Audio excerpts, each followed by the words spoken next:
आप सभी का स्वागत है। साथियों, अनुदेशकों की बात हम कर रहे हैं। अनुदेशक उच्च प्राथमिक विद्यालय में कार्यरत हैं और 7,000 रुपये मानदेय पर ये 2013 से नौकरी कर रहे हैं। 2017 में इनका मानदेय बढ़ाकर 17,000 केंद्र सरकार की तरफ से किया गया था, लेकिन वो मानदेय योगी सरकार द्वारा इनको नहीं दिया गया। इस कारण से सिंगल बेंच डबल बेंच में केस करने के बाद मामला सुप्रीम कोर्ट तक पहुंचा और सुप्रीम कोर्ट की निगरानी में हाई कोर्ट की मुख्य बेंच इस मामले की सुनवाई कर रही है, जिसकी आज तारीख 12 मई लगी हुई थी, जिसकी बहस शुरू हुई और बहस शुरू होने के बाद अनुदेशकों के वकील एपी सिंह ने पूरी अपनी बात उस पर रखी और बहस की। उनकी बहस से जैसा कि लगा, जो हमारे सोर्स वहाँ बैठे हुए थे उनके अनुसार जो बहस हुई वो बहस सार्थक रही। जज संतुष्ट हैं जो भी फैसला निचली अदालत द्वारा दिया गया है कि 17,000 मानदेय अनुदेशकों को देना चाहिए और इनका जो मानदेय काटा गया है 8470 रुपये, ये भी अमानवीय है। तो कहीं ना कहीं कोर्ट अनुदेशकों के पक्ष में है और वो सत्य का साथ देगी, ऐसा आज के हाव भाव से उनके प्रतीत हुआ। सरकार फिर मामले को लटकाना चाह रही थी, लेकिन एसपी सिंह की मजबूत पैरवी के कारण सरकार उसको अधिक बहस नहीं कर पाई। सरकार की दलीलें नहीं चली, क्योंकि बचाव पक्ष के वकील द्वारा विभिन्न प्रकार की दलीलें देकर उस बात को, अपनी बात को सही साबित किया गया और सरकार की दलीलों को काटा गया। उनके जवाब दाखिल किए गए। कोर्ट ने आदेश दिया कि बचाव पक्ष को जी अनुदेशक के जो वकील हैं इनको सारे पेपर्स मुहैया कराया जाएं, जो भी इनको चाहिए। कोई भी चीज़ ओरल नहीं चलेगी और अब इसकी सुनवाई कंटिन्यू चलेगी और अगली डेट उन्होंने 16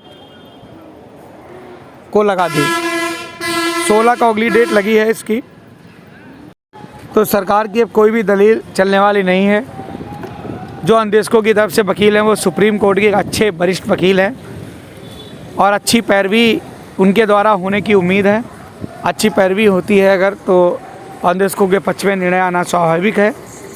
इसलिए अनुदेशक भी धैर्य बनाए रखें और अपने संगठन का, अपने साथियों का सहयोग करें, उनके साथ खड़े हों, उनको जो भी आवश्यकता हो करें, क्योंकि किसी भी केस को लड़ने के लिए अच्छे वकील और पैसे दोनों की आवश्यकता होती है। तो आप लोग अपने संगठन और अपने पिटीशन के साथ खड़े रहें और हम लोग भी, हमारी सबकी भी दुआएं आपके साथ हैं। हमारे सोर्स भी लगातार आपके कोर्ट केस के दौरान मौजूद रहते हैं। तो 16 मई को जो भी होगा मैं सबसे पहले आपको अवगत कराऊंगा। पूरी की पूरी उम्मीद है कि 16 मई को ही डेट लगे, लेकिन हो सकता है कि काज लिस्ट में डेट 1-2 दिन इधर उधर हो जाए, लेकिन जहाँ तक है सोमवार को ही इसकी सुनवाई होगी। तो आप लोग बिल्कुल निश्चिंत रहिए। आइए मैं दिखाता हूँ आपको कि किस तरह से कोर्ट केस की सुनवाई के बाद अनुदेशकों के वकील एसपी सिंह ने अपनी प्रेस वार्ता की और क्या बताया। अदालतें और कानून बदनाम भी है। ये तो मिलती है सिर्फ तारीख पे हो जाता है। नंबर भी अपना 303 था, नंबर भी अपना 303 और थोड़ा लास्ट में था तो, लेकिन हिम्मत रखी आप सबकी वजह से, आप सबका सहयोग रहा। अंदर से नहीं पहुंच सकते आप, पास नहीं बन सकता सबका, लेकिन बाहर से परमात्मा के लिए तो पास की जरूरत नहीं है ना, आत्मा के लिए तो जरूरत नहीं है पास की, वो तो बिना पास के भी पहुंच जाता है। तो आपका अंदर आत्मिक और धार्मिक सहयोग रहा कि वहाँ पर जब हमने मेंशन किया तो उन्होंने कहा 12 बजे आपको सुनेंगे, आपका मैटर लेंगे। फिर एक बात आई कि वो ऑनलाइन जुड़ेंगे, तो ऑनलाइन कैसे, कोई प्रॉब्लम, हमें कोई प्रॉब्लम नहीं, हम सुन लेंगे।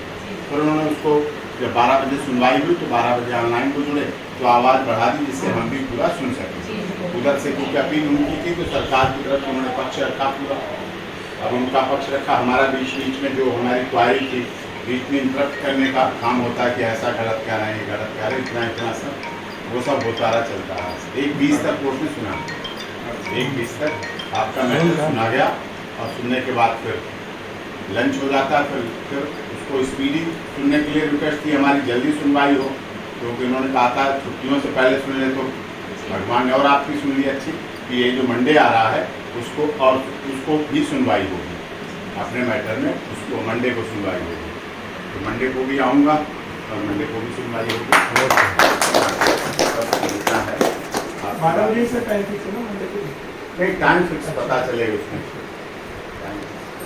तो मंडे के लिए कहा है तो मंडे को फिर सुनेंगे उसमें, आज विष्णु पता चल जाएगा। सुने। और एक थोड़ी सी कॉपी वगैरह नहीं देते थे हम लोगों को, तो वो मैंने मेंशन कर दिया कोर्ट में कि कॉपी कोई सप्लाई करते नहीं है, तो उन्होंने स्ट्रिक्टली कहा कि सारी कॉपी सप्लाई कर दो। हम तो नोट कर लेते हैं उनके पढ़ने से जवाब से, लेकिन फिर भी कॉपी मिलती तो और अच्छा रहता है, तो उसमें ज़्यादा अच्छा बन जाता है जवाब, तो वो हो जाती है। तो इसलिए उस आधार पर कॉपी भी दे देंगे। अब आपकी थोड़ी जिम्मेदारी, कोर्ट में तो आप सबके प्यार से और भगवान के आशीर्वाद से संभल गया मामला। कोर्ट भी पॉजिटिव थी।